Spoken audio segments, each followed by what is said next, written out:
కార్మిక రంగము, రైతాంగము, వ్యవసాయ కూలీలు ఆగస్టు 10 క్విట్ ఇండియా ఉద్యమ నేపథ్యంలో జైలుబోరో కార్యక్రమం నిర్వహించడం జరుగుతుంది. దీని ప్రధానమైన డిమాండ్లు కార్మికులందరూ కనీస వేతనం 26,000 ఉండాలని, అట్లానే కార్మికులకు ఉన్నటువంటి చట్టాలన్నింటినీ కూడా రద్దు చేసి దేశంలో కార్మిక వర్గాన్ని అణిచిపెట్టడం కోసం 4 లేబర్ కోడ్లని కేంద్ర ప్రభుత్వం తీసుకొచ్చింది. ఈ లేబర్ కోడ్లు రద్దు చేయాలని, అట్లానే ఈరోజు భారతదేశ వ్యవసాయ రంగంలో వ్యవసాయం చేస్తున్న రైతాంగం ఎవరైతున్నారో వీళ్ళు తీవ్రమైనటువంటి కష్టాల్లో ఉన్నారు. ఇప్పటికే భారతదేశ వ్యాప్త వ్యవసాయ రంగం మీద ఇతర దేశాలు, అమెరికా లాంటి దేశాల యొక్క పెత్తందారితనం వస్తున్న నేపథ్యంలో మన వాణిజ్యానికి సంబంధించి కానీ, మనం వాడేటువంటి ఎరువులు కానీ వీటన్నిటి మీద విదేశీయానికి సంబంధించినటువంటి వృత్తులు వస్తున్న నేపథ్యంలో భారతదేశ వ్యవసాయానికి దెబ్బతింటా ఉంది.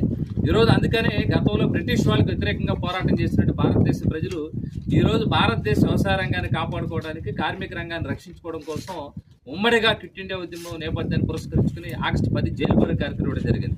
దీనిలో ప్రధానమైన డిమాండ్ ఎవరైతే వ్యవసాయం చేస్తున్న రైతాంగం ఉన్నారో వీళ్ళకి ఏదైతే పెట్టుబడి ఉందో పెట్టుబడి మీద 50% అదనంగా కలిపి గిట్టుబాటుదారు ఉండేలాగా చేయాలని. అట్లానే ఈరోజు ఈ దేశంలో ఉన్నటువంటి కూలీలు, కోట్లాది మంది వ్యవసాయ కూలీలు అవుతున్నారు, వీళ్ళకి ఉపాధి కల్పించే దానికోసం ఉపాధి హామీ పథకం గతం నుంచి అమలవుతూ ఉంది. దీన్ని ఈరోజు మహాత్మా గాంధీ ఉపాధి పథకాన్ని విబిజీరామ్ పేరుతో పథకం పేరు మార్చారు. 120 రోజులు అన్నారు. ఇప్పటికీ ఈ రాష్ట్రంలో కానీ దేశంలో కానీ ఈ ఏడాది పనిచేసినటువంటి వాళ్ళకి డబ్బులు పండే పరిస్థితి లేదు. రాబోయే కాలంలో ఈ ఉపాధి హామీ పథకం పేరుకే ఉండింది. అందుకని ఉపాధి హామీ పథకానికి నిధులు కేటాయింపులు ఉండాలి. 600 రూపాయలు రోజు కూలి ఇవ్వాలి ఉపాధి హామీ పథకానికి.